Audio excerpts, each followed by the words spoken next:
start with the second topic of the day. As I said this morning, there are 4 of them, so we're starting number 2. It's about technology for organizers and audience. We will hear from Jacques Bérigaud, founder of Food Bar, who is going to give you a general overview. But before that, we are going to give the floor to 2 players that are always there at large events. Barbara Desmarais, she is here for Vogo, and she is with David Barbosa, who represent Giro Racing. Welcome to both of you. Thank you very much. So Vogo and Giro Racing. Hello, Barbara. Thank you for being here. Good morning, David. Thank you for being with us. Please take your places. So, Barbara, VP for Marketing, Communication and Fan Solutions, Vogo develops and markets its own audio and video solutions to facilitate interaction between the different actors in a sports event. For the games, Vogo played 3 roles to improve the performance of the athletes through video. That is your core activity. So what did you do precisely at the games for the athletes? Hello, everybody. Vogo develops communication, audio and video replay communication solutions, and we provide equipment for a number of targets in sports events, referees, judges, medical teams, sports teams, coaches for video analyses, and we also have solutions for fans. And regarding performance, video today really is a key tool to observe each gesture or movement in training, to do live debriefing with the athletes and contribute to enhancing their performance. So we worked before the games with a lot of the high-level sports training centers to provide the top-level facilities with these video debriefing solutions. In the Olympic sports, there are a lot of sports, not like football or rugby, where you can spend hours doing video analysis. So having that direct feedback for the trainers is of key importance in these sports. So we provide equipment for a lot of disciplines. We're present in half of the high-level university sports training centers in France. To try to upgrade the sports facilities, the advantage of this is that this will be part of the legacy. Now that the training centers have this equipment, it will continue to be used and to contribute. We also installed our solution at the Olympic Aquatic Center for the Swimming Federation, as that center will now be becoming the diving training center. And we also did the same thing at the velodrome in Saint-Quentin to try to support our French athletes. We also provided equipment for the training center in Barcelona, in Spain. And we're working with the Federation in Germany. We have projects in Switzerland. So that's the performance side of things before and during the games. The solutions can continue to be used during the games in all the training at the Aquatic Center, and they will remain as part of the legacy. So, for these games, you also innovated. What did you do exactly? We decided to do some other things. For the last 4 or 5 years, we've worked a lot on connected sports facilities, notably with swimming pools. We began a partnership with Alain Bernard, and now we're working with the swimming pool constructor. Today, there is a key issue of sustainability in swimming pools. Pools cost a lot to heat, to supply with water, and in air treatment. So the manufacturers have a lot of things they need to. And Myrta, who built the 2 temporary pools at the Paris Défense Arena, had ambitious aims for maintenance in Tokyo. For example, water consumption per swimmer was 30 liters during the competition, And the objective here in Paris was to divide that by 2 to 15 litres per swimmer. So what we did with our video systems is we installed cameras above the swimming pool, and we developed an algorithm with artificial intelligence to identify the swimmers and to measure in real time the number of swimmers in the pool to optimize water consumption, chlorine consumption, the ventilation systems to try to minimize that consumption while maintaining the right hygiene level in the pool. And that is also something which will remain after the game. So we've talked about the athletes, about performance, and we also did things for the fans with a quite pleasant experience at the Club France.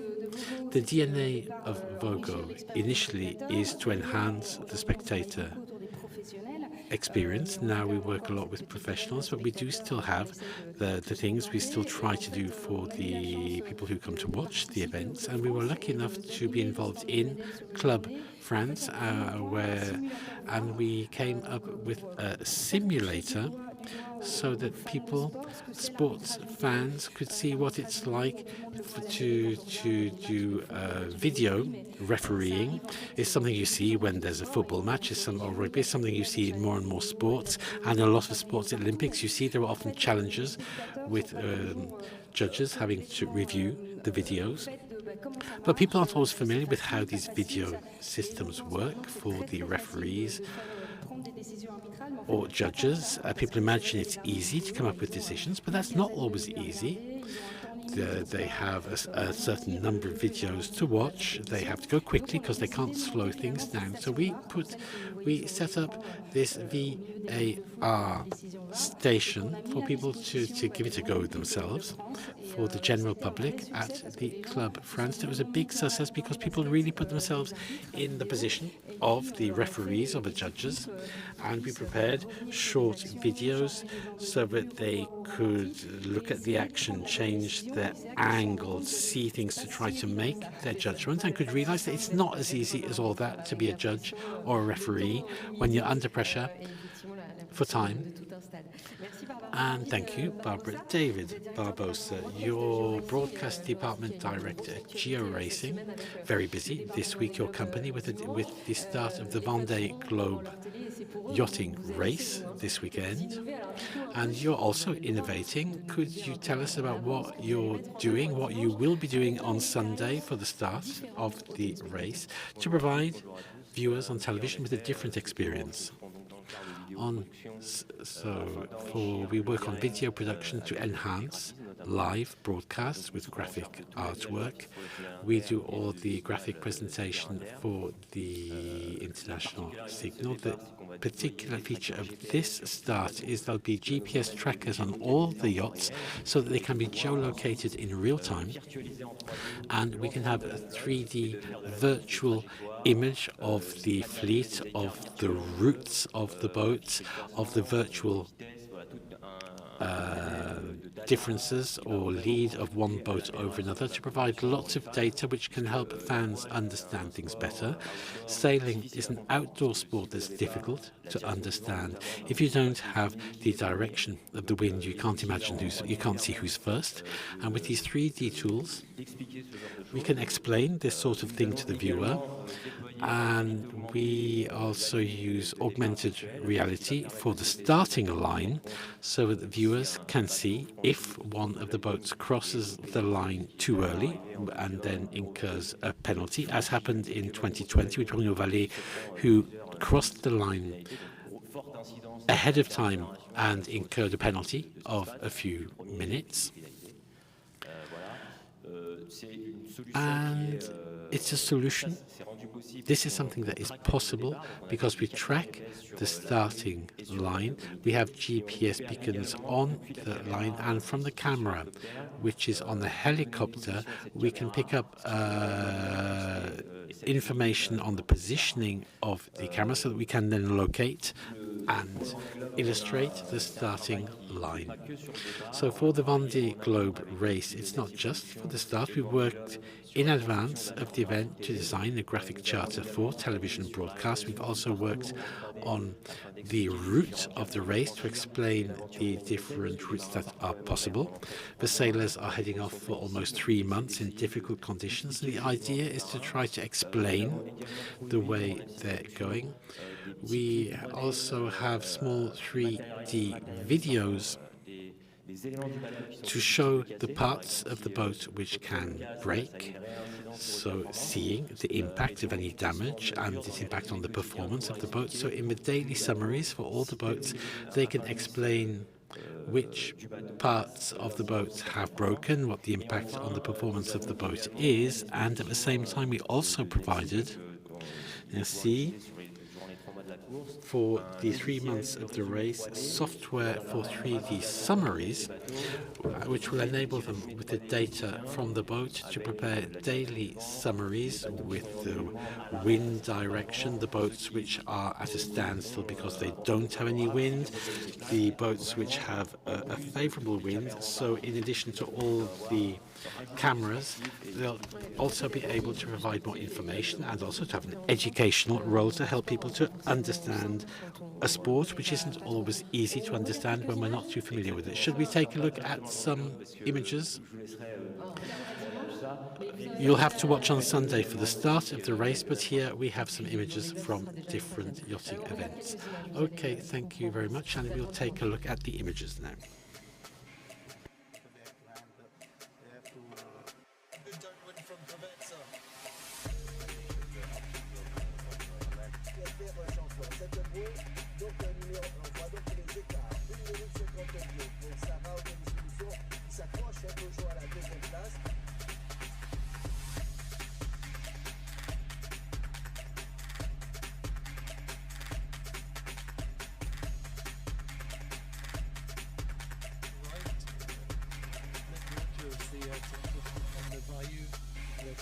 Yesterday, down in the cheap seats, as it were.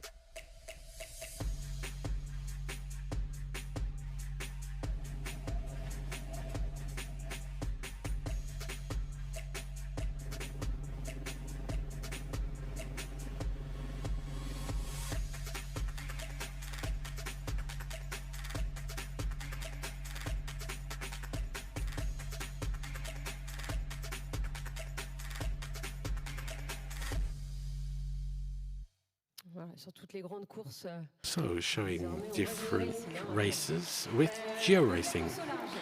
So there's these yacht races. What other sports are you also present in? The geo-racing solutions for all types of sport, outdoor sports. We've worked on dog sledge racing, on different, and we put trackers on the, for different races with checkpoints, and the whole with teams setting off against the clock, and so in different races with the dog sled, and on the platform the data is aggregated and is used to help people to understand who is winning, who is going to winning, the different parameters. There's powerboat races, cycling races, not just outdoor sports, also indoor sports. Recently at Saint-Quentin in November, there'll be track cycling as well, where we'll also be preparing the international broadcast signal with the telemetric data from the cycles, also data from the timing systems, and all that data will be aggregated and showed on the screen to understand when a competitor has been eliminated. We'll also be announcing the winner of the races in augmented reality and also showing different types of racing, sprint, endurance. So these are all things that we can do with the geo-racing platform in different sports. And outside of sports, the American elections, perhaps, we have our graphic systems can be used for news.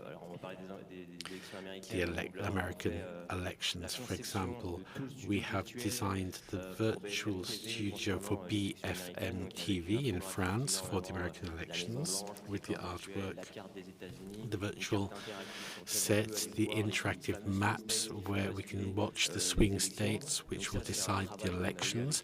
So that's work we've done with BFM TV to design the virtual set and to deliver a solution which integrates perfectly into their systems that they use for highlights in the news. We have also designed the graphic system used by France Television for all the presidential elections or the most recent general elections in France for France Television. So we're specialized in data flows and broadcasting them in real time with systems. We do things which are very specific, tailored to the needs of our clients for TV channels or other clients looking for original solutions. And originally you started in sport or in news? Initially, we were a post-production studio for cinema. We have a Tri-Maran brand. Joe Racing is the sports branch, so we're more in the artistic side, the directing broadcast. Then we started with 3D presentations of the route for the Tour de France cycle race. So to show the stages in the race, that's where we started with the idea that we have cyclists on the route. How do we explain to viewers what they are actually experiencing on the route? And that's what made us come up with these solutions to enrich the viewer experience. Thank you very much. We'll be watching the start of the Vendée yachting race on Sunday. Thank you, Barbara. Thank you, David, for being with us. Thank you to Vogo and Geo Racing, also winners in these 2024 awards.